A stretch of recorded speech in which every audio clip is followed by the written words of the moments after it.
Awesome, awesome. Welcome to another episode of the Tea Shop. And I was drinking my tea, well, actually water, like some people pointed out.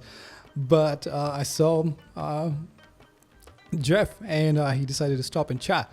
So, Geoff, I don't know you. I'm super glad. I'm super thankful that you chose to spend your Friday afternoon with me, just catching up.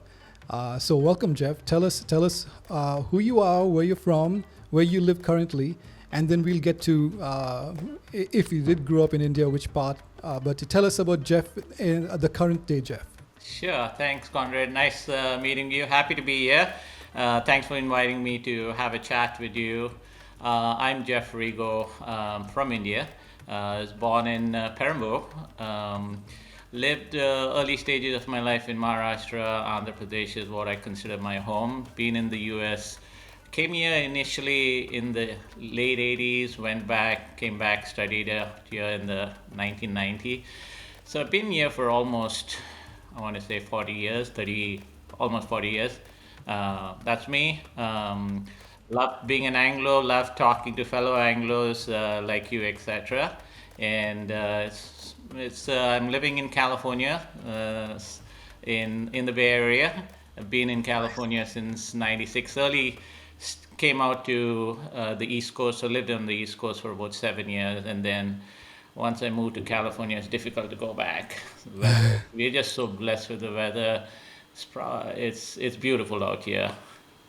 Which part of the East Coast did you live in? Was it I north, more studied north or in south? a school in Connecticut, and Okay, so I lived in Connecticut for about 7 years, and then moved to California. awesome.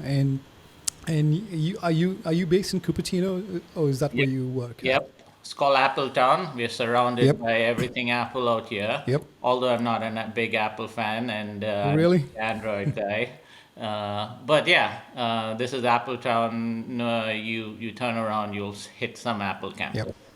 yep, yep. I was in Palo Alto a couple of months ago, maybe a month ago. It's beautiful. I love. It's very exciting walking around in Silicon Valley, right? It's like there's a buzz. It's Yep. like everybody is walking around with an idea that can change the world. It Yeah. just feels like that, right? You're walking down in Palo Alto, you just see like two college kids, probably from Stanford, sitting on the porch working on on Yep. the Macs, Yep. and in their mind, they are changing the world. They are going to change the world, right? So it has that buzz, which I love. It's very exciting. Absolutely. It's like an entire different universe. It's like an ecosystem here. It's feel like when you go to Nashville, you're a singer, Yeah, everything is music, the yeah, whole cottage. Similar, right? When it comes to technology and changing the world, etc. Everybody is in this mood and the passion and the drive to go make things happen, change stuff, and we're living in this whole world of the new industrial revolution with AI, etc. There's so many things that's possible that we couldn't even imagine, like 4 or 5 years ago. So absolutely. so enriching to be out here in the Bay Area. It's like Yeah, if you're a movie star, you got to be in Hollywood. If you're in exactly. technology, you got to be out here. Kind of that. So we're just fortunate and blessed to be here. Yes, awesome. Excellent. So I was surprised to hear when you just told me you're from. Did you say you're from Perambur? Yeah, I was born in Perambur. Dad lived on Main Street and right in front of the Railway Institute. We had You a few can't get more houses over Anglo than there. that. Yeah, yeah. I went to. I did most of my schooling in Andhra, but I came back to. We both went to the same school, Loyola. Yeah. I was a biochemist at that time. I did my master's out there in Madras on Sterling Road, and Okay. then Yeah. I also had an opportunity to join IIT Guindy as a junior research fellow in biochemistry, and now I'm in computers, completely different field. But I loved it. Perambur was my kind of second home, and every time we had to shop for Christmas, etc., Dad would take the whole family down there, and we'll go out to the tailors out there to get our Christmas clothes, our Easter clothes. Everything was like Perambur. Yep. Yeah. Awesome. What about your family? Is your family native to you said you were born, I was also actually born in Bombay. Okay. Yeah, but I was, because my aunt lived in Bombay, and she and her husband were like a doctor and nurse, Uh-huh. so my mom was comfortable going there. But that's my only claim to Bombay. I Bombay. was born there, but I moved to Madras. But how about you, your family? Where do you trace them back to? Uh, Mostly Perambur. Dad was from Perambur, mom was Madras as well, and but dad was on the railways. He was a divisional engineer. So every 3 4 years we. So initial days we were in Maharashtra, right? Okay. Kolhapur, Kurdawadi, Jejuri, Pune, that Yeah. area. I used to learn. My mom says I knew fluent Marathi. I can't speak a word of it right now, but Javari roti and ganna juice and all the other stuff. I Yes. remember Ganpati Papa Moria sit down on the. Yes. So all of that I remember, but I would consider myself.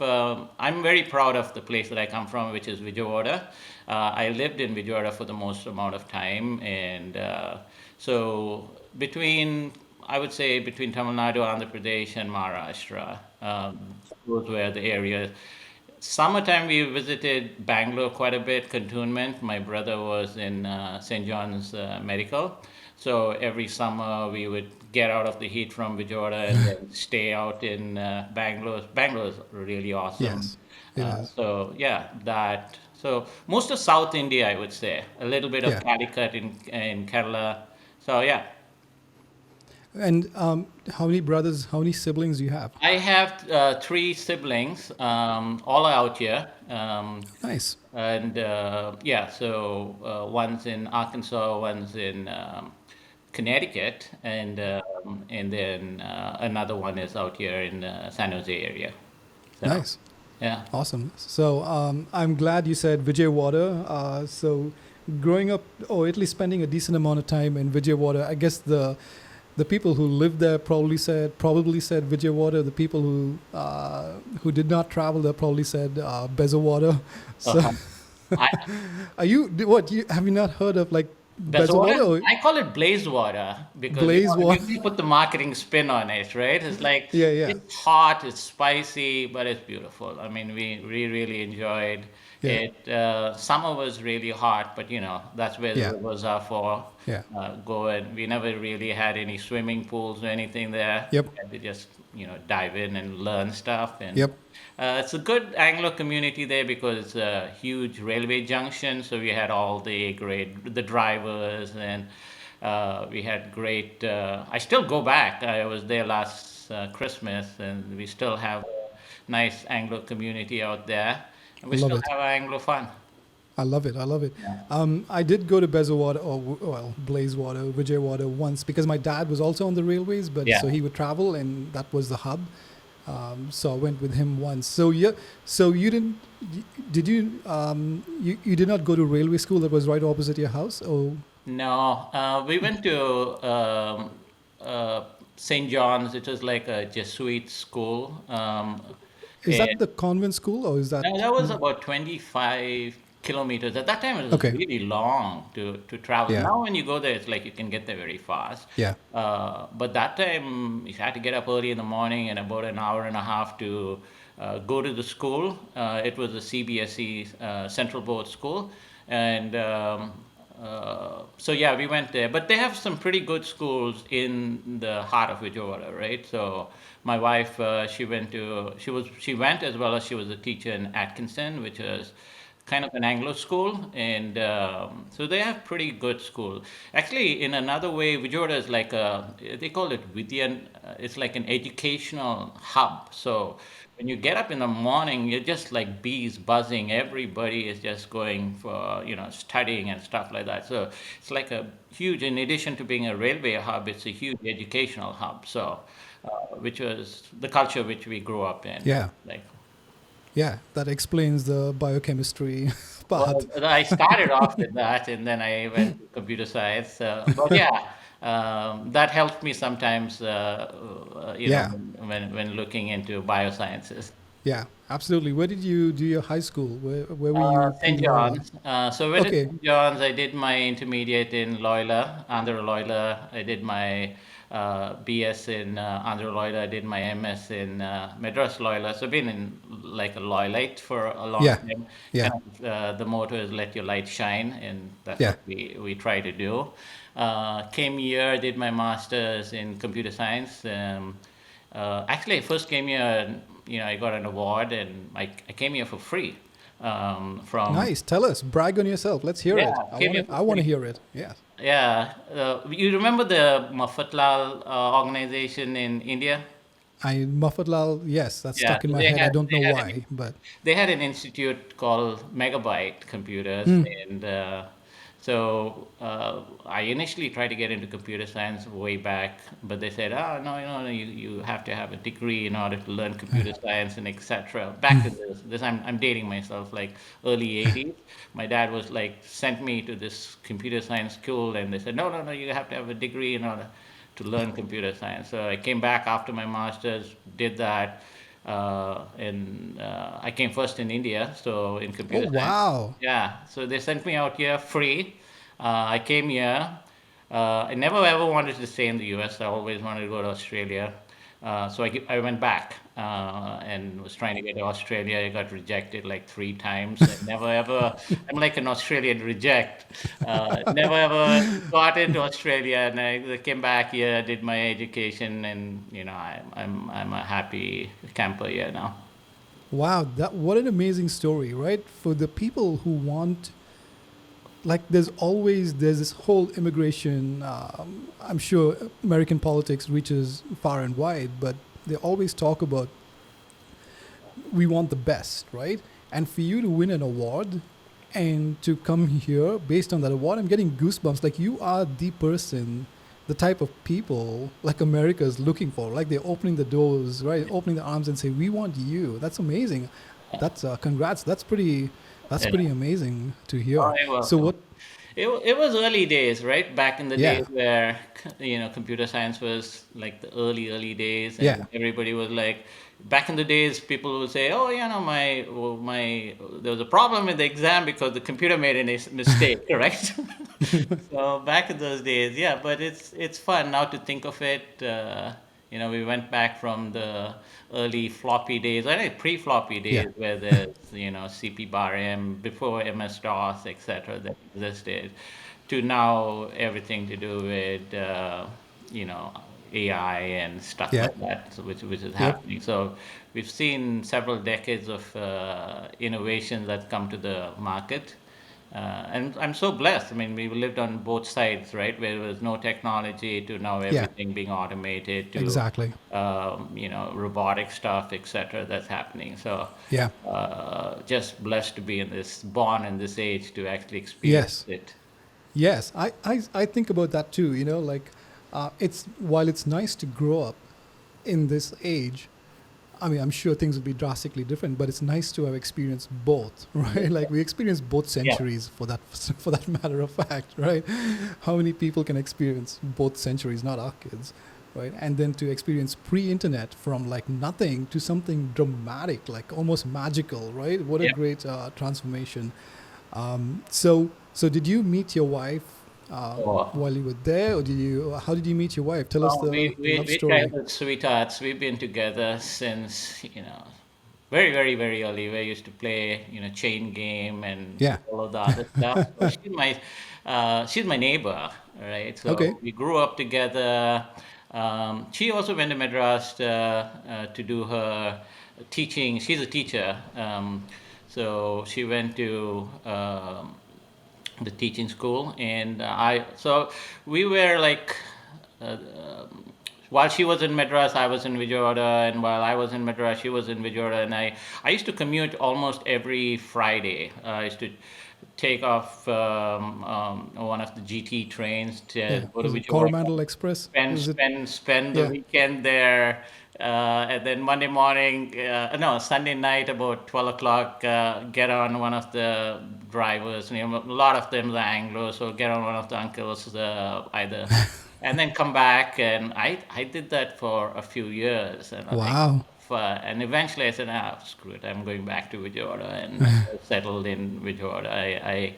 And that's kind of what took me from my biochemistry field to computer science, Yeah. and I've been in computer science for maybe 35 years or so, 25, 30 years or so. So it's a good blend of both sides.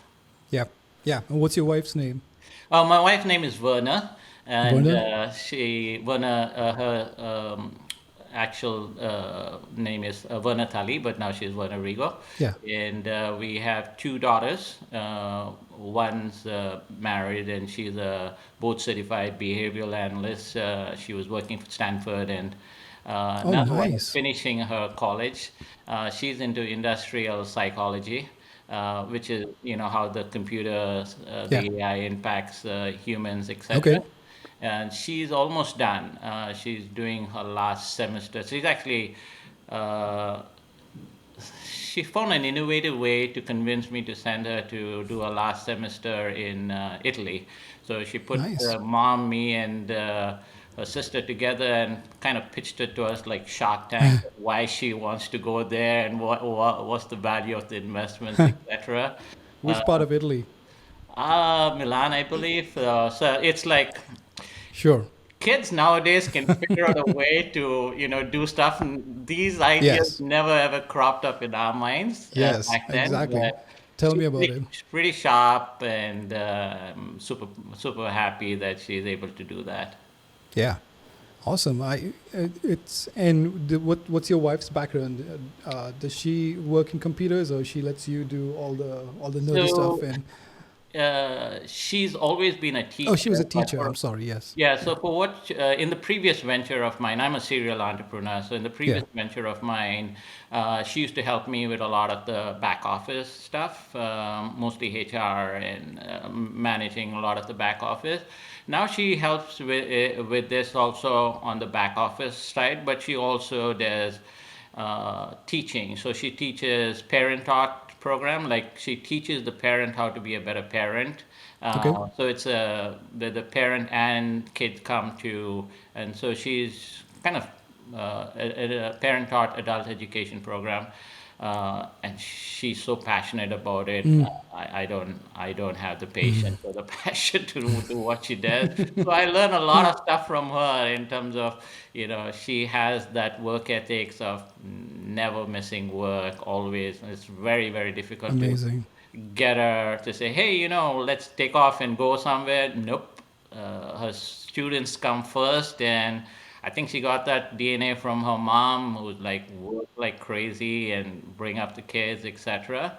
It's very difficult to get Yeah. her to take a vacation, and she spends so much of time with the kids, and she loves the kids so much. So I learn a lot of stuff from her. I probably should do an episode with her, just like parenting Yeah. techniques, right? Parenting tips, because I will take some tips. What are some attributes? Obviously, clearly, you've raised two brilliant daughters, right? The go-getters, one who figured out how to get to Italy, right? And the other one is also successful. So what do you think?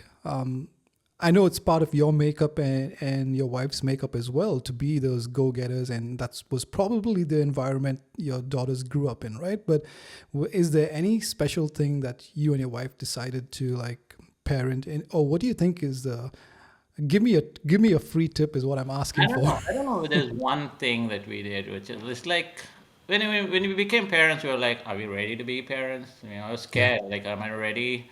But life, you become ready. You automatically become yeah, ready, and then you do stuff that you think that you're not able to do. And I think we just went along, and my wife is just being the patient, nurturing one. I'm more of the ferocious go-getter type of thing. So we balanced each other. We decided that at that point in time, my wife was not going to work, and she just made sure that she spent all those early days. We're fortunate able to do that, spending. So we never send the kids to. I don't think we ever had a babysitter ever once in our life. Okay, and amazing. that's a luxury. Yeah, Uh, and then to take the kids for whatever, whether it's basketball or whether it is ballet or piano classes, etc. So Yeah. we decided that Werner will spend a lot of time with the kids, and because my work took me away Sure. for quite a bit of time. I think from Werner's attitude was, China is always is, and that's what I draw my strength is, always being positive, no matter what the situations crop up in life. Yeah. Uh, Always looking at it positive. So no matter how dark the situation or well, we Yeah. had our own challenges and health related challenges throughout, but it was always that driver saying Yeah. it's going to be better. It's going to be better, and that strength is what kept Mm. everything going. So I would say I I I I feed off that strength. That's like even being entrepreneurs, you'll see, like I said, more dark days than Yeah. lights, right? Yeah. And that's where you want a supporting wife who understands it. The challenges with work, the challenges with kids, especially when the kids are growing up. We go through what's called the decade of the dumb. I'm not sure whether you heard of the decade of the dumb. No. No. Okay, No. I was in church one day, and this priest talked about the decade of the dumb, and I said, "Yeah, that's true." So what Yeah. happens is when your kids are like pre-teen, they always look up to you, and you're the hero, right? And Yep.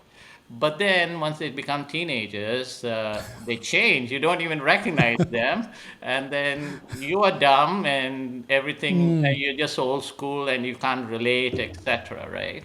And that goes on till they're like 23, 24 years old, and then after that, the light bulb switches, and then your parents. Well, my parents were right, but for a period of a decade, you're dumb. Yep.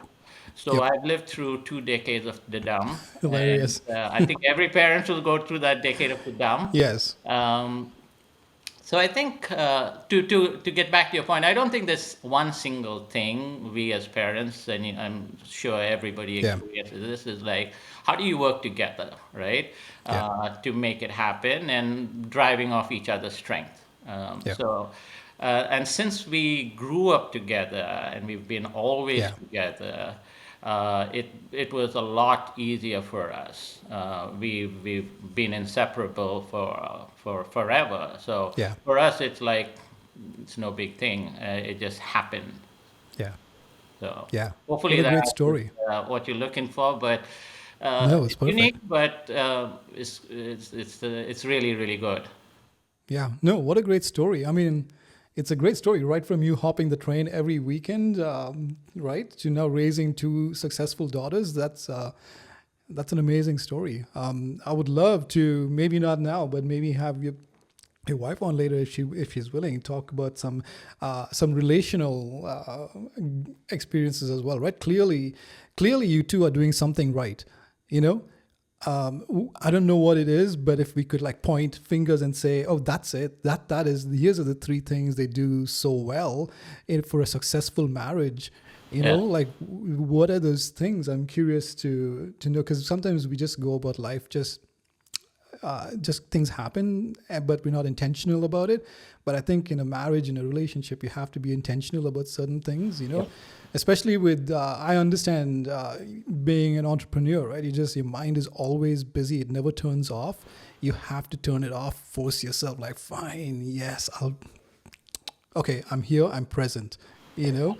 So how do you manage that busy brain and It's you can't manage it. It's like you're born with it. It's like you can't get rid of it. It's yeah, part of you, right? To your point, you being an entrepreneur, and it consumes you. It's like yeah, you wake up while you're dreaming or sleeping. Also, you're already trying to figure out how to get past the hurdles, or you have a solution in mind, and you wake up and say, "Hey, let me go do that." Right? It's part of your DNA. You either have it or you don't. It's That's how, and it's very. Sometimes it's like you want to turn it off and saying. But you can't. Like I'll be in Disneyland, like the happiest yeah, place on earth, but my mind will be somewhere else, or I'll be in church listening to sermon, and my mind is somewhere else, and my wife automatically can read it. Yes. You're not here, right? So it's difficult. It's almost impossible to turn it off. Um, there's sometimes like maybe if you're dancing or something like that, then you don't think of it, Yeah. but Yeah. subconsciously it's always there. Yeah. Yeah. 100% true. Yeah. What is your what is your biggest failure as an entrepreneur, or like that Oh, or your biggest learning moment? lots of failures. More failures than successes. I mean, I had some pretty good successes, Yeah. but the failures were the best learning moments. Yeah. And fortunately, when I had some of those failures, I had sufficient cushion to absorb some of those failures. So Yeah. it takes a lot longer than you Yeah. think it would. It's like 10 times more harder than, Yeah. or maybe 100 times more harder than you think you should. There's some decisions that you make. Like for me, I make decisions that I do not accept investors' capital. I don't, which is a very, very tough decision. There's pros and cons with Sure. either one of these options, but you always second guess yourself. What if I did that, or what if I do this? But Yep. uh, so there's uh, from my prior success to this particular venture that I launched about 7 different products, and all of Amazing. them I have nothing to write home about. I lost tons of Mm. money on it, Mm. but each one of those were learning experiences to where I am right now. Yeah. So I think you learn how you get up, and how you learn from those failures are more important than how many times you fall, right? And Yeah. you have to have that business partner, or or your wife, or spouse, etc., being able to support you during those failures, because Yep. those are really, really hard Yep. knocks. Absolutely. Have you ever felt like, as an entrepreneur, not sorry, not have you? I'm pretty sure everybody feels like that. Like, have you ever felt, and how did you deal with it? Like moments of self doubt, or like, is this the right business? It's at least before your success, when you're just building it up, right? There's this amounts. It won't hit you. At least for me, it is like it'll hit me one day in a big way. All the doubt will hit me in one moment, right? And you're second guessing yourself. Like, how have you handled those moments of doubt, and just pushed through and persevered? It's always doubtful, because Yeah. especially when you're a tech guy, Yeah. you're always trying to figure out what's the future. Because if it's already present, then you're not. I mean, you're not really Yeah. innovating, right? In those situations, it's like, you know, uh, I remember in my first venture, you're a marketing guy, so I would go to the CMOs or VPs of marketing of these large enterprises and saying, hey, Yep. your system of records, or your crown jewel, which is your marketing database, give that to me, and I'll do a much better job of it than you can within your Yep. own. So it was really, really, really early. There was no definition of cloud, but Sure. you've seen the vision, and you're like, Yeah. how do you get that first person to say, yeah, Yeah. I'm willing to give it a shot, right? So you're always in doubt, and so once you start getting a little bit, you get some little bit of acceptance there, and then you take it from there, and you move on to the next, and it becomes easier. Honestly, Yeah. after a while, it's like, okay, if it's like I seen a video where there was a concert going on, and I'll send that video to you also. Yeah. Please do. It's very inspiring also, especially if you're an entrepreneur and you have this doubts, right? Yeah. Like, is this going to work or not, or etc. And to get that first person to follow you is so difficult. So this guy was in this concert and listening to music, and he was dancing like a crazy guy, right? So you see this guy standing out dancing like a crazy guy, and everybody's looking at him, and it's like, is that the guy is a fool, or is mad, or what's wrong? He's on some sort of drugs or something like that, right? And then you get another guy starts to join the first guy, and then you have two dancers, right? And then from two they go to three, which becomes a crowd, and eventually the people on the sidelines, they're all outsiders because everybody is dancing this crazy dance, right? Because how do you transform everyone to you're trying to be a change agent and trying to do this stuff. Yep. So that's really inspiring, especially if you're an entrepreneur saying, "Hey, I want to go change the world." Yep. But how do you do that? Because it's very, very, very, very difficult. People don't want change. People don't. And how do you do that? So I'm constantly faced with the challenge, and it's always the hope, right? And saying, "I think this is going to work. I think this is going to work." But it's like not just thinking, it's like actually going and building a product and actually putting it out there. And because, like, thoughts are Daimler doesn't, it's like actually doing it and executing it is the challenge. And then you face the risk of you're either going to get accepted or the acceptance is going to happen slowly. So in the second version of this, I went to marketers and saying, "Hey, you have the billions of dollars that you're spending on traffic, driving visitors to your site. Give that traffic to me and I'll do a much better job than you can in converting it," right? And they were like, "Wait a minute, I'm spending billions of dollars of traffic. Why would I give that to you?" And I have to go convince those folks to say, "Give that to me and I'll do a better job," right? So it's always doubtful. I mean, if you don't have doubt, then you're not, I mean, you're not cut for the job. You have to go, work really, really hard to get beyond that fear and the doubt, and then keep pursuing it. I have a thing that's never ever give up, right? You will be in the darkest of darkest corners, but keep pushing, and things will happen. Wow, that's so good the way you put it, as if you don't have doubt, almost doubt is a positive. You change it into a positive thing, which goes back to your family values of your wife always being positive, right? I see the spin, and I think it's not just a spin; it's a healthy attitude. It's a good measure, right? If you're just walking along without any doubt, something's wrong, wrong for that matter. So I love that spin. I love the positive spin. So, I've known a bunch of Regos, but I've never actually spoken to anyone. So all my life till today, I've always pronounced it as Rego. So I'm glad you were able to correct that as Rego. It could be Rego for all you know. I mean, but all we know is like, how my dad pronounces Rego, so we just go with Rego. I've also heard of a few Regos, but I don't know if anybody is related to us in any way, but they could be. I've heard of some Regos more on the Mangalorian side. I never heard of Regos in the Anglo side. So I'm not sure. I'm pretty sure there were more Regos, at least in my circle. I've known a bunch of Regos, either in the Perambur area or Jawaharnagar. In school, I've known some Regos, for sure. So as people are figuring out by now, those who don't know you at least, Geoff, that you're a pretty remarkable businessman.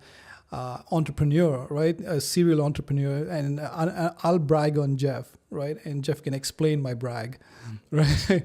That Geoff, he's pretty successful. He's pretty exciting to talk to, because you can see, like when I was talking about the buzz in Palo Alto, right? I think Geoff kind of epitomizes that buzz. He's an idea guy, right? And execution guy as well. So he's launched a bunch of businesses. He's sold businesses, right?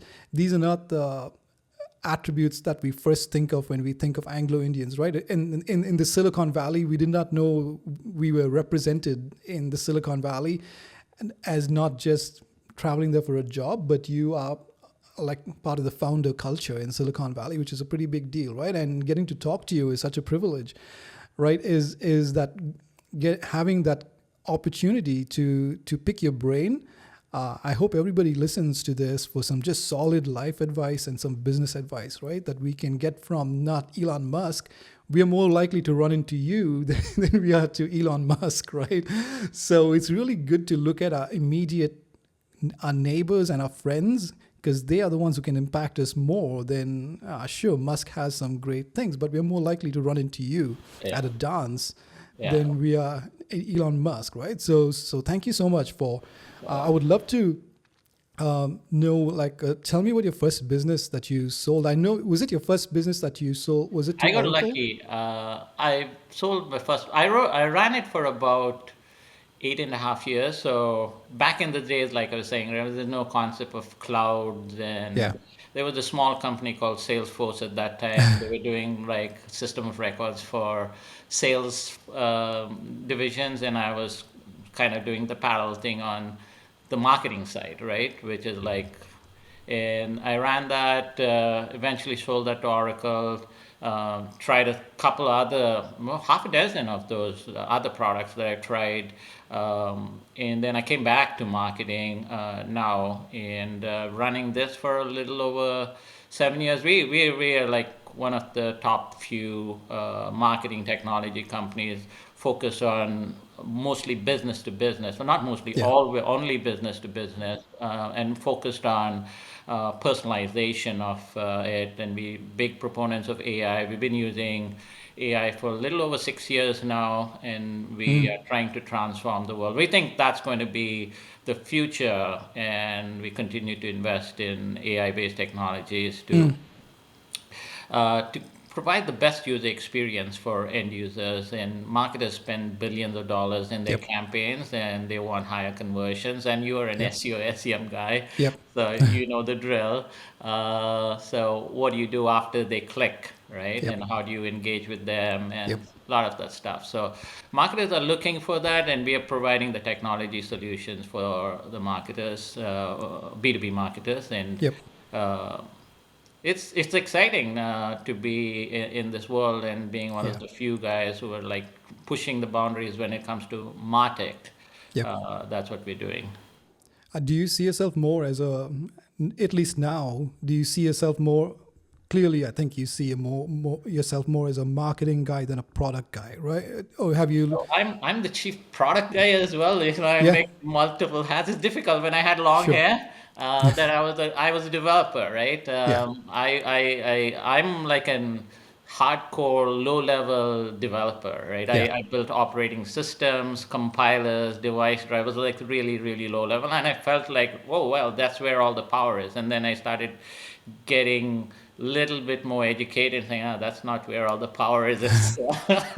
So then I started rising, and then I switched over to the business side. So I think my coding days are, I stopped coding maybe in the early 2000s. I was coding since the yeah. 80s.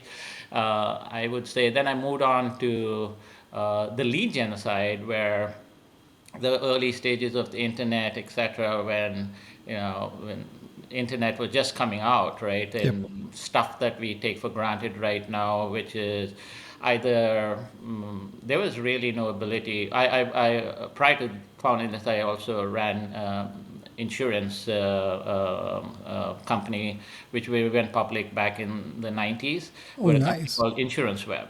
So there it was early stages of comparison shopping. If you're shopping for Yep. car insurance or health insurance or whatever type of insurance, we used to connect with all the insurance carriers. They didn't know what's APIs, or they didn't have any connectivity back in those days, and we had to kind of build stuff like RPA related Yeah. stuff to do stuff.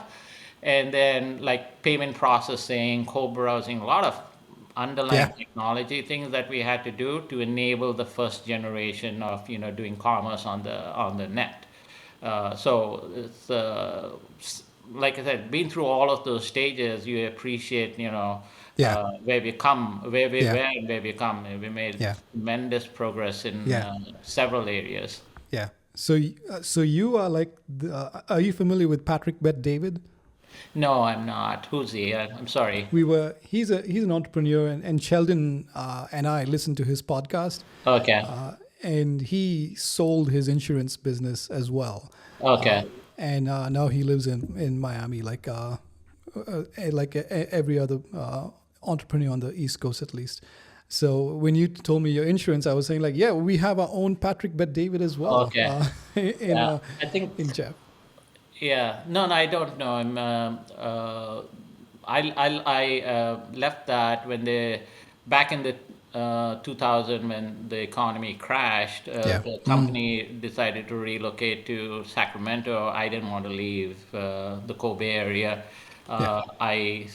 That's when I launched the first one. And ran that for about 9 years, and then Oracle acquired us, and now I'm on my own, and we'll see who will acquire us or what happens. So we'll see. We get our fair share of acquisition interest, Sure. investor interest right now, but we're not selling right now, so we'll see. Yeah. The amount of money that's floating around in Silicon Valley that's just being invested left and right is staggering. Yeah. It's probably mid-sized countries' GDPs, I would imagine. Oh yeah. So how did you feel? Like, what was the first feeling? What was that feeling when you tasted success, like at a high level, right? And what was the first thing you did after that? It's humbling, especially when you're coming from Vijayawada, which is not like a tier one city in India. Yeah. So I felt like I would say I'm an above average guy. That's pretty much how I rated myself. I never ever felt like, hey, somebody from India would be able to do this and Yeah. power some of the largest brands like the Cisco's of the world. The largest of the largest Yeah. brands, right? Never ever thought growing up and that I would be able to do that. So when I went back up, I was in a hotel. I was looking around and you could see everything of Vijayawada. It was so fulfilling to actually say, hey, I was able to bring Oracle's campus of Vijayawada because they acquired the company, so they set up a campus. I would not be able to personally be able to offer them that facilities, etc.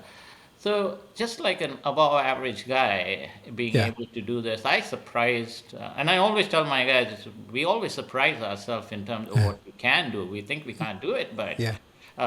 we can. Each and every one of us have the ability to do this. Yep.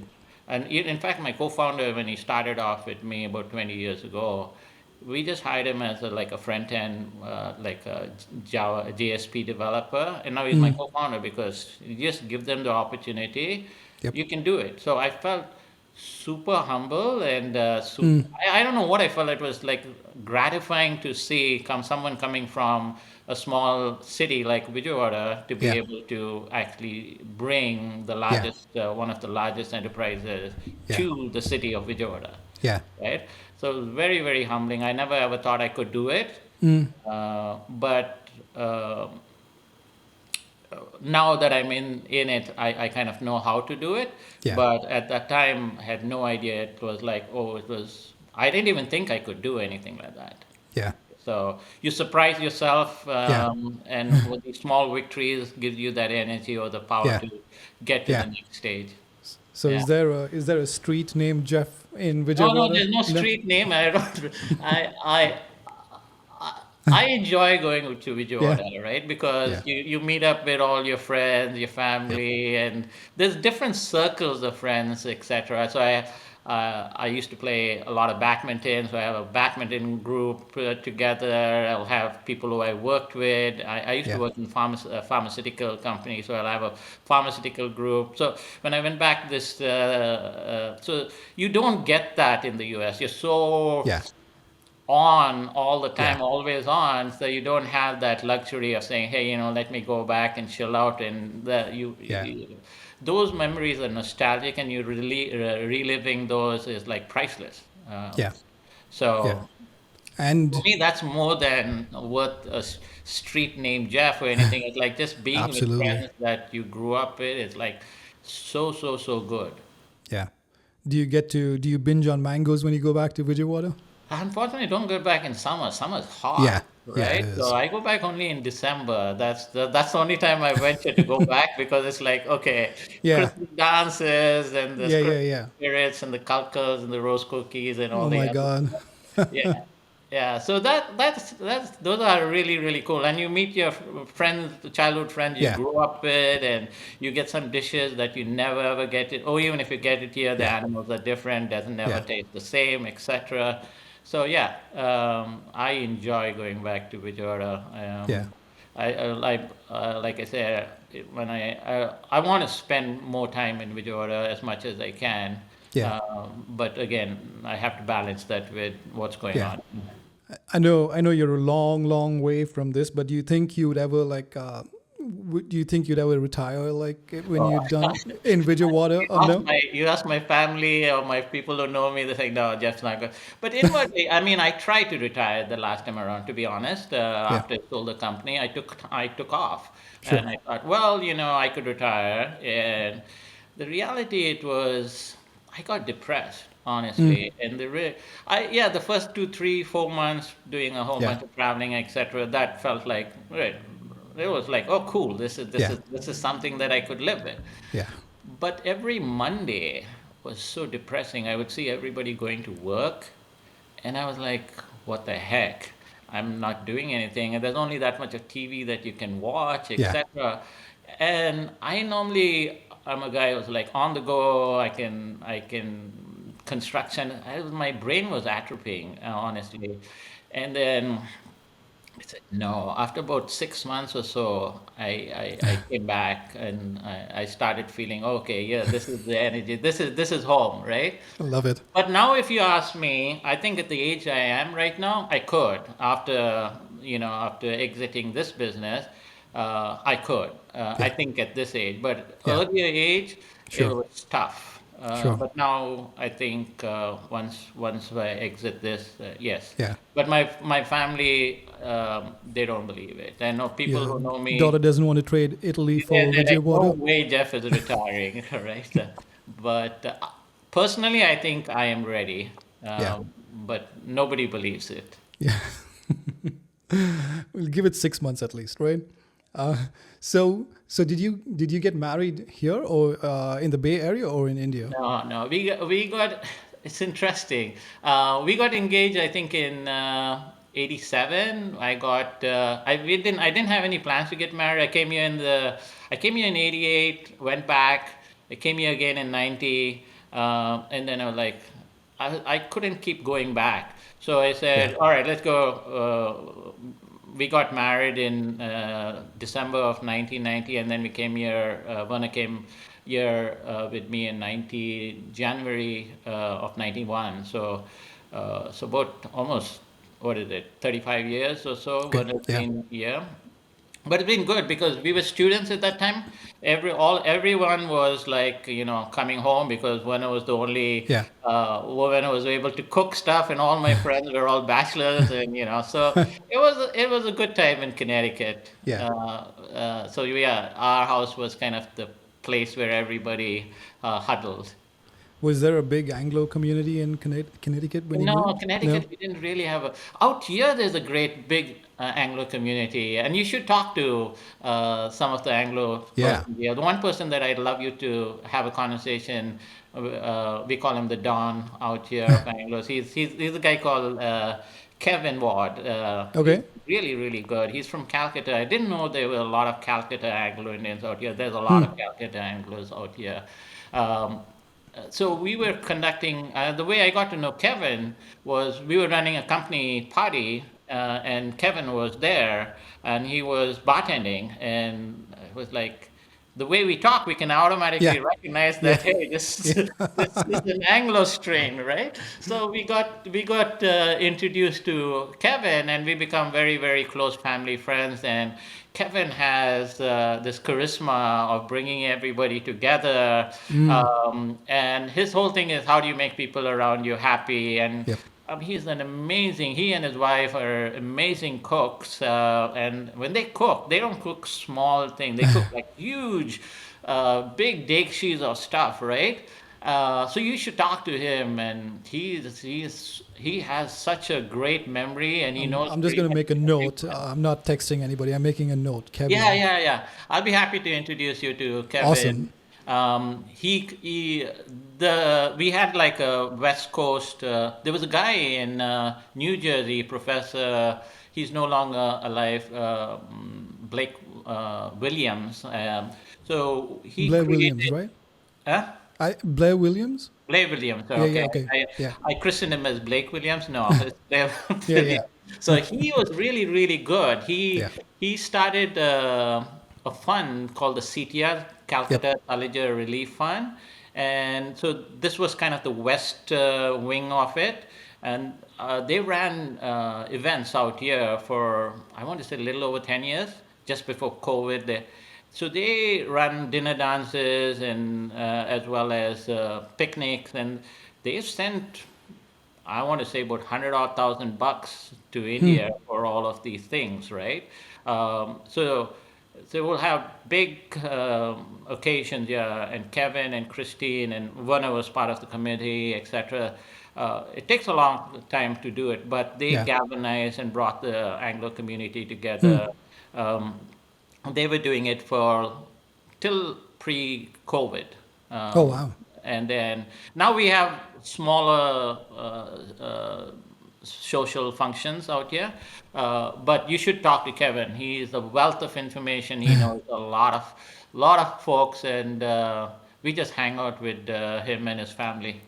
Awesome. He sounds like a great guy, especially if he Yeah. cooks. I want to become Kevin's best Oh friend. yeah, I'm a yeah, little too yeah. far, but I'll visit the Bay Area for that. Yeah. So, how was it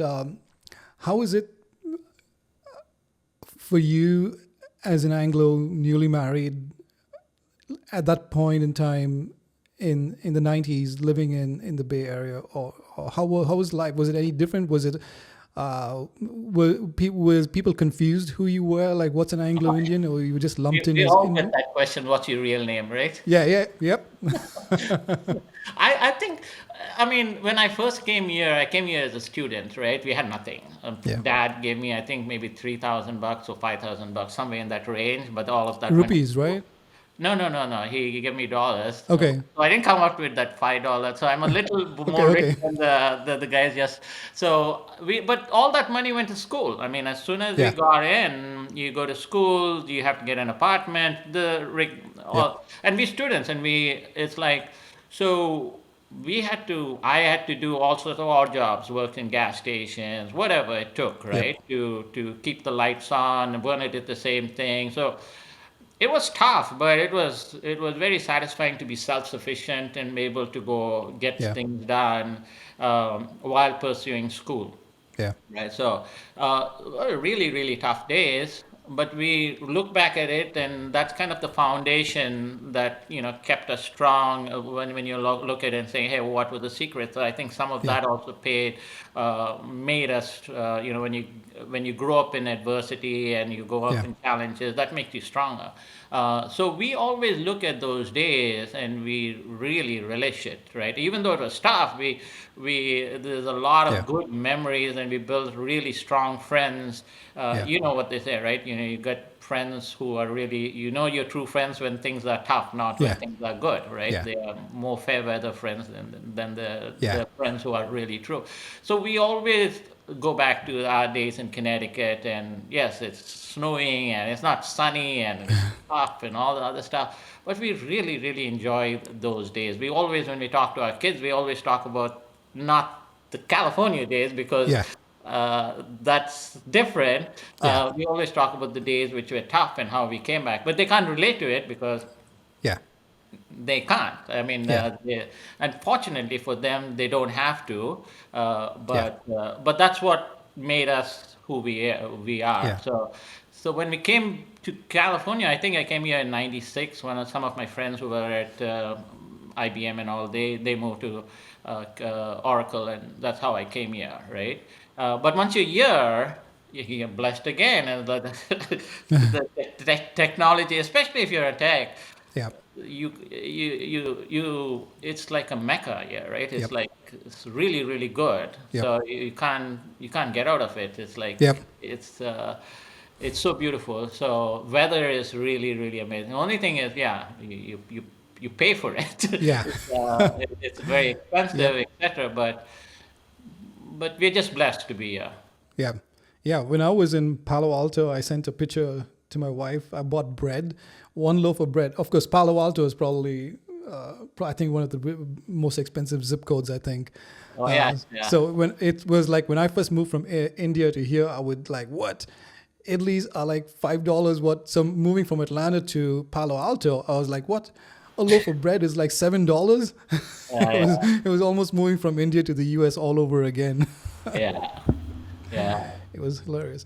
But so and so you are deep into AI as well, right? And I want to like, you know, I'm trying to figure out for my kids, and I have nephews in India as well, right? And I think like we in the US, right, or most are like lucky and privileged in a way. We get access to technology earlier. Sometimes the companies just lock it down geographically; it's not available, right? But like AI and all these tools, we're just kind of lucky, you know. Like I'm trying to get my kids to use it, right? I say it's not cheating. Don't use it to cheat, but get play with these toys, right? These are going to be.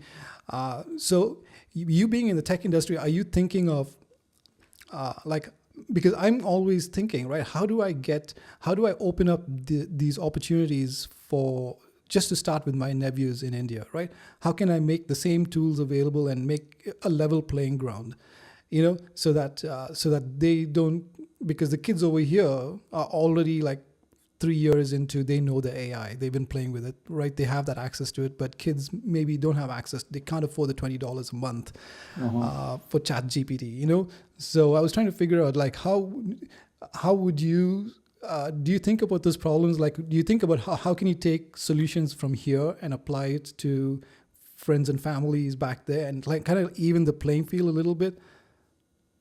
I don't think of it from that perspective. Okay. I think of, how can I how can you get if you're looking at the AI community, Yeah. it's like how do you give them opportunities to get into Yeah. technology, and so not necessarily specifically AI Yeah. per se, right? So we have a product development company in Vijayawada. We're Oh, unique nice. there. So that's all our product development. I'm super proud of Vijayawada again. We have a lot of Anglos in the company Yeah. who are either they're involved, and the good part of it is when you talk about I always tell the guys, you have an opportunity right now in this organization to go change the world. You're in the Yeah. in the actually taking AI and the activation of it, right? Yeah. Versus being on the receiving end of it, and people are, oh, I'm going to lose my job or whatever the Yep. fears associated with AI. Here is you're safe and you are changing the world. Go Yeah. do it, right? And you're given Yeah. that opportunity. So from that perspective, I look at it and saying, hey, so we hire a lot of Anglos who have the who want to do things. So they Yeah. may not come in with technology. They may come as data librarians, if you would, just enriching Sure. data. They start off with that, but there's a path for them to say, okay, I go from here to QA to engineering to Yeah. wherever they want to go. There's nothing stopping them. Yeah. In terms of adopting. But where I have the adoption of AI is what I'm trying to do is get the marketers here Yeah. to start adopting Yeah. AI, right? So Yeah. that's where most of my energy is when it's adoption of AI is saying, hey, here are all the things that this can enable, Yeah. and what are the stepping stones to get you, because they don't want to take the risk. Everybody is like Yeah. risk, especially in the large enterprises, they're very risk averse with AI councils and all of these AI Yep. things. So I'm like, well, guess what? Yes, there's different gradations of cybersecurity, privacy, etc. But when you're dealing with marketing content by nature is not personal data. Yeah. It's not meant to be. It's not confidential data. So the Yeah. AI engine, which is working with the data set, so you have to start to get them to say, okay, what are the stepping stones? So maybe you can do 10% of your traffic being driven by or experiences being driven by AI Yeah. versus 90% rules based or something else. So Yeah. trying to get them to get to the stepping stones of adopting AI, Yeah. because first it does a much better job, Yeah. especially Yeah. if you get past the third dimension. you can't visualize how to do Yep. it, right? We humans. The second one is a lot more efficient. You can't. I mean, it's repetitive things. Why, Yeah. right? So, and the third one is very creative. Things that you don't even think about. Yeah. It pops up, right? Yeah. So, all of those elements is, how do you get a marketer? Like these are all like really, really brainy, powerful guys. So how do Yeah. you get them to slowly take that stepping stones to make sure that they're scared about losing their jobs if Yeah. because the stakes are very, very high. Yeah. They're generating billions or trillions of dollars, and Yeah. then one small mistake and Yeah. things Yeah. happen, right? So Yeah. how do you get them to do that, right? So that is the bigger challenge for me when it comes to the Anglo community. I'm looking at how do you help them, give them a path to get into the technology Yeah. area, and it doesn't necessarily have to be AI. It could be anything, but Yeah. there's stepping stones there. So Yeah. kind of twofold Yeah. approach. That's awesome. I did not know you had a whole company. That's really great, because I think just having, like I said, the path, and you were talking about your co-founder. He's a perfect example, right? He did not start off in the role he's in right now, right? And so there's evidence that if you grab a hold of opportunity, you can get somewhere, especially even within the Rego enterprises, right? Yeah. So, And he knows a lot more than I do because I stopped doing that. And now it's like the trust, right? You build Yeah. this trust, and you find that, hey, this guy can take it on and like go Yeah. ahead, right? Do Yeah. it, and he will always be better than I am going Yeah. forward. But that's fine, and you Yeah. want them to grow. Yeah. What did they say? The best teachers where the students are better than the teachers. Yeah. That's when the teacher is better. Yeah. So this is what we do. It's like go do it, and never doubt yourself. Yeah, you'll fail. Who cares? Yeah. Learn, pick yourself up, and that's the culture you want to build. Yeah. So that's what we do, and I'm the case in point is my co-founder, and there's nothing Yeah. stopping you Exactly. from doing anything. Yeah. Are there any other Anglo founders that you know of in the Bay Area? I mean, in the Bay Area, I'm trying to see. My brother is he runs a RPA company. I think my other brother, I wouldn't say he's in the Bay Area. He's a physician. He came from St. John's, so he's a gastroenterologist. Okay. That's a good person to talk to. I'm trying to see technology-wise, Bay Area. Oh yeah. There's a cousin of ours. He sold his company to Amazon. George Williams. That's a good guy to talk to. So he travels the world. He is one of his cousin's husband. Okay. I call him the reincarnation of Jesus, and you'll probably see why I call him that. He's a nice guy to talk to. You should talk to him. Definitely Kevin, if you want the Anglo. Absolutely. The food and all the other stuff. So yeah, I can make some introductions for you. Yes, You please. can have conversations with them. Do you hire people in? I only ask this because I was part of. When I was in Palo Alto, I had the strangest evenings of my life ever. I'm not sure if you know who. Well, I won't mention names, but I was somehow at an event with the third most influential investor in Silicon Valley, right? And I ended up speaking alongside him. Don't ask me how. It's a long story how that happened. I went there as a guest, and suddenly I was speaking amongst the third most influential investor in Silicon Valley, right? Like he and Musk and are like friends, and so he's on that level, right? I don't know how I got up on stage. I was with him, but it happened. I still can't get over it. But he is actually a Christian, and what he does is he helps out the students that just from specifically Indian students, right? Who come to Caltech and specifically Caltech, I think, and they're just looking for advice from other Indians, right? Who went through that because they're coming with the hopes and dreams, right? And they have no clue. They have 4 years to figure it out. So people like him, who are from India, who literally came in with like $50 or maybe $5, and now third most influential guy, right? So they would go and mentor them like one evening, once a month. they would just meet with them and just mentor them and say, hey, okay, you're taking this. Okay, let me help you. Here's some tips for the. So if you're ever interested in helping out that community, let me know. I'll connect you later on. But you're a busy guy. You don't have to, because there are people doing that. And if you ever if you think like, that looks interesting, I would like to check it out once. Absolutely, I can. Yeah, there's mentorship groups and organizations here. So whenever this is the advice, right, for anyone, including myself, is like always have a mentor, because everybody wants to mentor. I mean, it's like you only have to ask. It's like people want to help.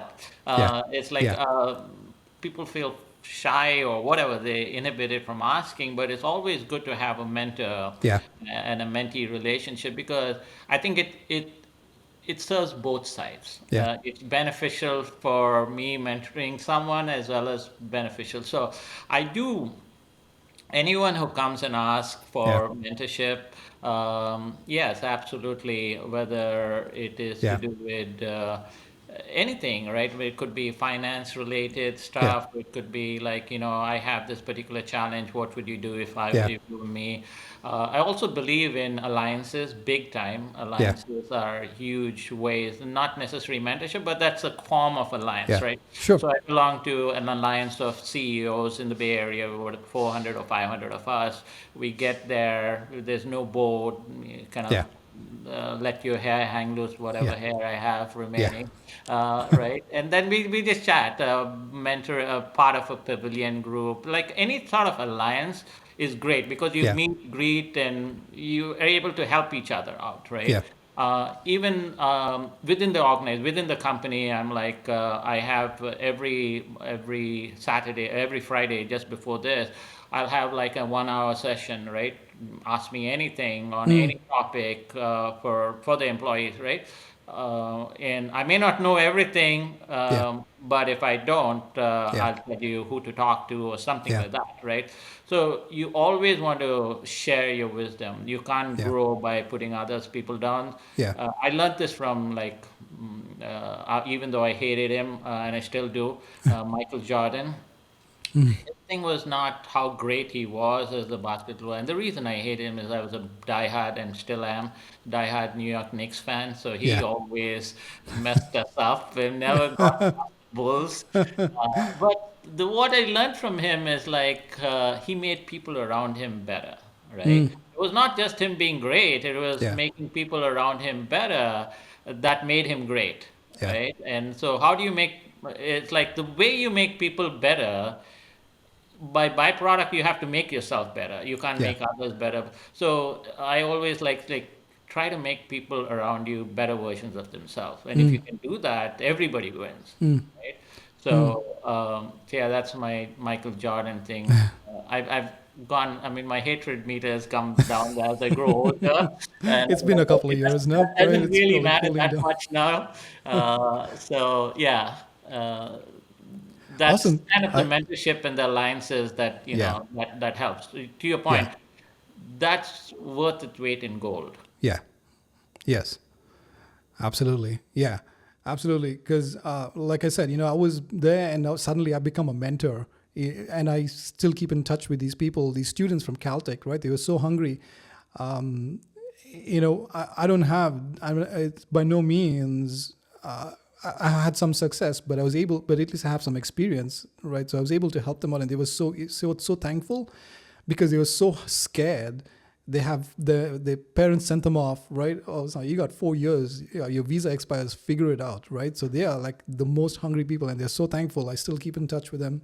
over WhatsApp. And what you're doing is awesome. I mean, you have the strength, right? And you have the thing of saying, hey, I want to go do this. You're not doing it for yourself. You're doing it for making sure that you're spreading the word. Others look at you and saying, hey, how can you help me, etc. Right? So what you're doing is amazing. I mean, not many people. I don't know of any Anglo who does this. I mean, there's a lot of podcasters, but now you're looking at the Anglo community and saying, hey, I'm going to do this. I'm going to talk to folks with varied experience experiences and Yeah. successes and all of these other stuff. Like I was looking at a nephew thing. I don't know whether he knows me, but what's the guy's name? Bruce Lee, Bruce the Lee. Yeah. guitarist from Madras, right? Yeah.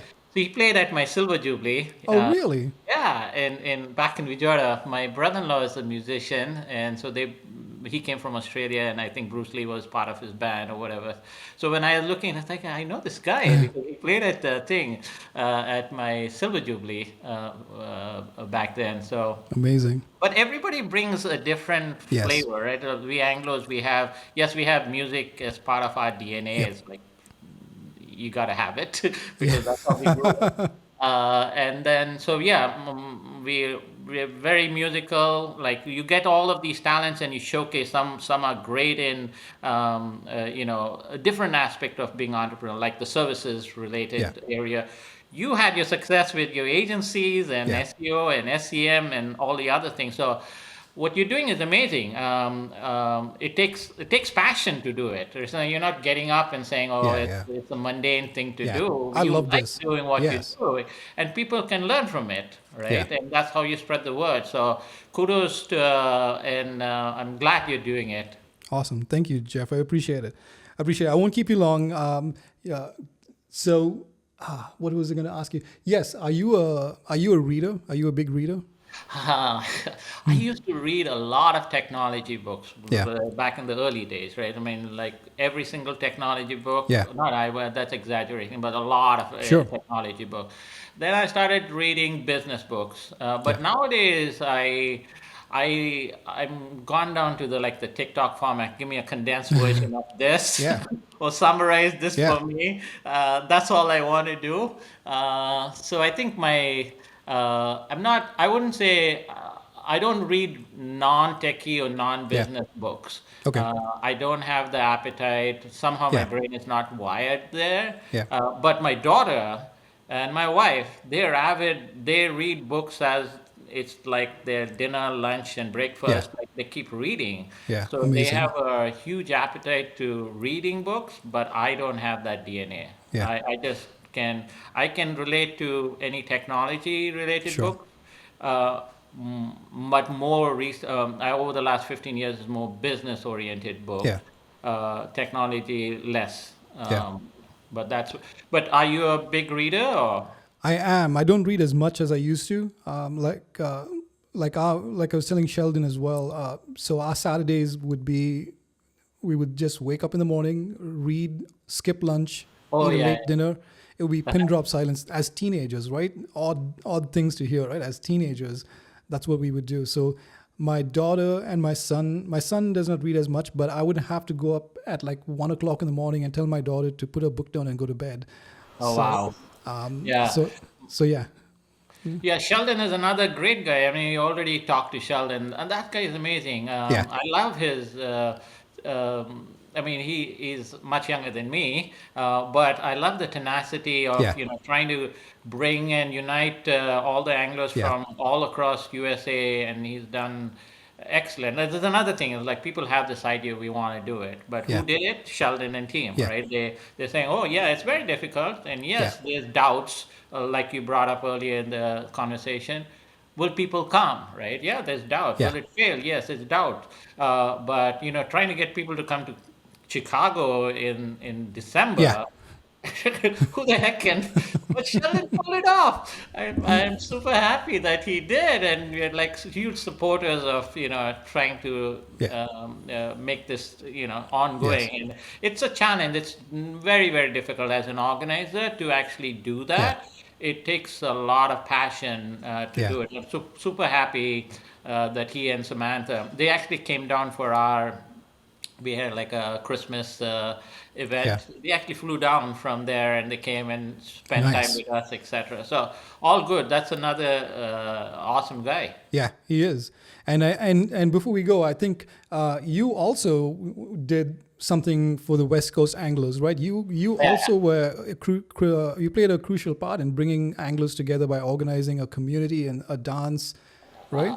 I do. So there's two parts, right? There's the Kevin and team. They've been doing it for 10 years. I won't take any credit Oh for that wow. because they did it for 10 years. They used to assemble 150, 200 odd folks. So it takes a long time. Yeah. And they were like formal dinner dance, fundraisers, all this other Yeah. stuff. They stopped in just before COVID. I went to London, and I noticed that Anglos there, they were meeting every weekend in a pub, right? And it's a smaller, lightweight format, and I was Yeah. like, "Whoa! Every weekend." Yeah. I couldn't replicate the weekend thing, but I Yeah. took the concept and saying, "Hey, let me try to do something here on a smaller scale." So we keep it very small, intimate, but it's all music. Like Verna and me play in a band. She plays the guitar, I play the drum. Nice. So we said, let's get everybody together. Let's get them participating. So we did a couple of these. We limit it, but we try to do once every 3 or 4, and it has nothing to do with fundraising, Sure. etc. It's a slightly different. Think of it like the T20 version of Test cricket, the lighter version of it. I see you still keep up with cricket. Right. So we try to create that, but it's fun. Yeah. It's a lot of fun Yeah. to get people getting there, dancing, Yeah. and having lots of fun. So we do Yeah. that. I'm not sure whether Kevin and team will try to recreate that what they did. Yeah. But I think we're both supportive, right? Yeah. We're completely supportive of what's happening here because it's tough for people to just get up and Yeah. fly down and Yeah. get to Chicago, etc. It's difficult. It's Yeah. expensive also, to be honest, right? To do that. But for the folks who do, we strongly encourage and say, Yeah. hey, go let's go support Sheldon and team Yeah. out there because there's a lot of work, to do it. So yes, we are just showing up, and yes, Yeah. we're spending our time and thing, but that's one way to keep the community going. And we're Yeah. a small community, right? So we're just fully supportive of anyone trying to do things which Yeah. are beneficial to everybody else and the community. Yeah. Awesome. Yeah, I think having that local chapter is Yeah. nice as well. Well, Geoff, I have one more question for you. Do you still keep up with Indian sports, or have you abandoned it, cricket for baseball? Oh no, my sport was badminton. Okay. Badminton. Yeah, yeah. Badminton, yeah. Back in the days when I was, I'm a pretty good doubles player. Played for Andhra Loyola, Madras Loyola, Andhra. Oh wow, you I represented won college. a couple of badminton tournaments in Connecticut. So I won the state in Connecticut. So badminton is my sport, with Yeah. fastest racket sport. So I have like three passions, right? Badminton, music for sure, and then hiking. Those are my three kind of Yeah. hobbies, passion. Cricket, when I was in India, yeah, we followed everything. Sure. I don't have that much of affinity, so I'm Yeah. like, what do you call that? Whenever the World Cup comes along or any Yeah. big thing comes along, then Yeah. I'm in it. But other than that, I'm not. But I do get when I meet some of my friends who are very close to cricket, they give me, the updates. But am I spending that much of time on Yeah. it? No, but I only big ones, only Yeah. like the T20 cricket or the once in 2 years or once in 4 years, whenever they have the big ones, that's when Yeah. I'm kind of tuned in. Yeah. How about you? Are you following it? I don't. It's when I tell people like it's an 8-hour game, which is the short version. People can't like what. So I just don't have the time to watch. Yeah, no, me neither. I see some 8-minute highlight videos Yeah, on that's YouTube good enough for or me. something like that. Like Yeah. that's kind of the book stuff. Give me a summary of it, right? Yeah. I don't have the time Yeah. or the patience Grok to summarize, actually yeah. do this. So I think I take the easy way out there. Yeah, me too. Me too. Well, thank you so much. Before you leave, I really want to because I think having this access to you, I don't want to squander it. Right? You've experienced a lot. You've grown a lot. You're tremendously successful. If you could summarize, like, hey, Conrad, hey, anybody else listening, if you want to be successful, invest in these things. What would someone, especially as an entrepreneur, right? Like Sheldon and people younger than Sheldon, people watching this, right? They're like, yeah, I see an Anglo Indian represented in the Bay Area as a founder.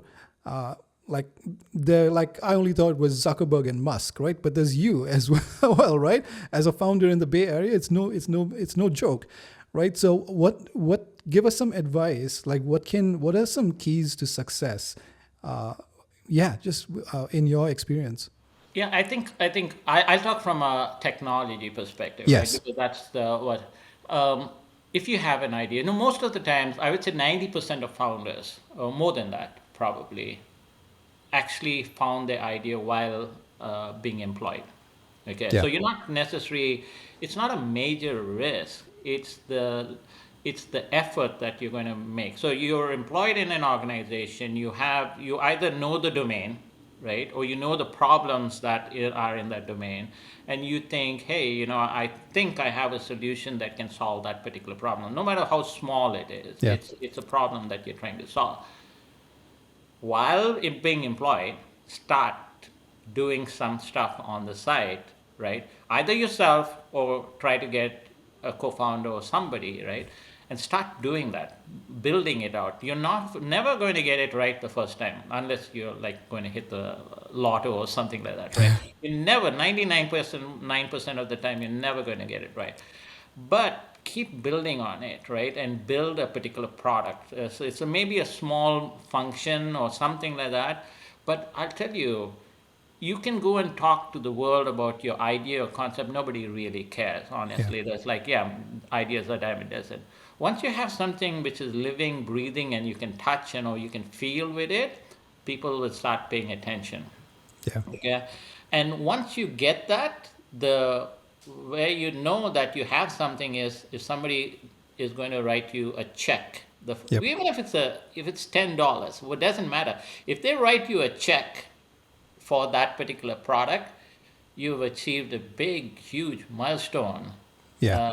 Right? And that gives you the confidence to say, hey, I got from nothing, from an idea to Yeah. something that is solving a particular problem. Yeah. Right? You get that confidence, and that's the energy you need to say, can I replicate that? Right? Can I sell the same product to another person and another company and another company? And then you say, whoa, now my landscape has changed. It's like Tetris. I open it up and say, oh, now I understand a lot more. Yeah. So you're organically, so you don't think big and Yeah. say, oh, well, I'm going to change the world. You make these small micro investments in yourself, and you get these micro, wins that you have. And I can tell you, like every drop makes an ocean. Yeah. You will start to say, oh my God, now I'm a lot more encouraged, and you will start to become a magnet where people start to come towards you and saying, hey, I also want to be part of that movement, right? So it may seem that it's huge and it's a huge risk, etc., but it's not. It's just making sure that you stick with something, you strongly believe in it, and hit those small micro milestones, and you will be successful 100%. It's like you say, if you reduce your carbohydrates, the benefit or the byproduct of that is, you'll have all of these other health related. Yep. And that's true. If Yep. you actually put in the effort and you strongly believe in it, but never ever give up, never ever give up, right? You go there, you will have hurdles, and you hit that, you get that energy, and then you'll hit the next milestone and the next milestone. And you will never know. Like if you look at it in 3-4 years, you're like, oh my God, did I do that? You'll surprise yourself, right? So that is my advice to anyone, including myself, is I always look at never ever give up. It's not Yes. that I don't have challenges, I do. Sure. And if I don't, then it won't be fun. Yeah. But you do have challenges. The question is, how do you break through those challenges, whether it's small or big? Yeah. Yeah. So hopefully that is good advice. But it worked for me. Geoff, on that note, I don't know even if you can beat that speech. That is so inspiring. I was getting choked up. Like I'm so fired up to hear you speak like that. I'm so pumped. I'm so fired up. Never ever give up. That's gonna stick with me. I love it. Thank you so much. I appreciate your time. I appreciate what you're doing, and I appreciate you so much. Thank you so much. Yeah, thanks for having me. I'd love to meet you in person. If you're back in Chicago or back in the Bay Area, come by, stop by, have lunch with us or dinner, I'll whatever. I'll Whenever be in you're Santa here. Rosa. Not still about an hour. Yeah, yeah. Whenever you are Santa Rosa. Yeah, I think it's yeah. 2 hours away by Yeah, Caltrain. yeah, we can meet. Yeah. So yeah, so happy to meet with you. I'm so happy you're doing this. It's going to be hugely beneficial to everyone. I Awesome. love the fact that we have an Anglo podcaster, right? I love it. Nobody is I'm so there pumped. doing this type of format, this type of channel, Yes. and I'm so happy that you're doing it. I'm rooting for you. I'll make connections, whatever you want. Hit me up, and I'll be more than happy to help you as much as I can. Yeah? Awesome, Jeff. Thank you so Thank much. I you. appreciate it. Have an awesome rest of the day. Take too. care.